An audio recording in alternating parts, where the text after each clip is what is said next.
U.S. Democrats living here in Canada, obviously very disappointed with the election results. Karen Lippert is with Democrats abroad, Toronto, and one of your jobs was to try and get the vote out on this side of the border. Yes, and we were very successful all summer registering voters. People here supported us, the Canadians that, also supported us. So few people were for Trump here.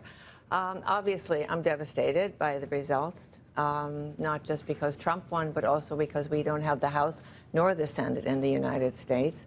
So his agenda has more of a free, ride ticket for the next 4 years than we would have hoped. So this is, now we're going through the autopsy. Everyone is trying to pick apart what happened, what went wrong. We saw a mad rush these last few days, especially on the part of Hillary Clinton and President Obama, going everywhere. People, I guess at that point, those alarm bells should have gone off at that point, that maybe the inner workings of the party knew something was up and they had to do something.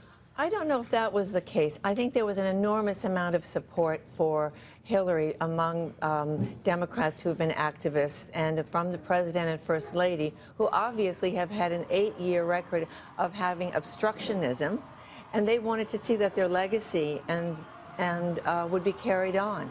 And therefore, they were all running around, but they had that as a goal, was to protect the legacy of the Obamas, who've been extraordinary and have had to deal with so much obstructionism in Congress. At the same time, I think many people felt that Hillary didn't go to Wisconsin, didn't go to Michigan early enough, and things like that. And that they will have to reflect on. And that's it. I mean, Wisconsin was essentially what put Trump over this morning at 2, 3 o'clock in the morning. And she had not visited there since the convention. No, I know. Right.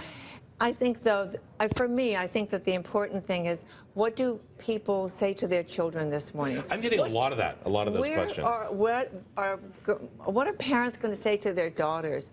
What are Muslim parents going to say to their children who are going to school, who have already faced bullying and will face more? Black children, the immigrants. It is all of these groups that he targeted have to be very, very concerned today, and I'm very concerned for them. I really am, because even though his speech last night, and because we always have a transition of power that is orderly, it was his people who said that it wasn't going to be orderly if Hillary won, lock her up and all those things. All right, Karen, thank you so much. Oh, thank you. Karen Lippert with Democrats Abroad, Toronto, joining us here on Breakfast Television.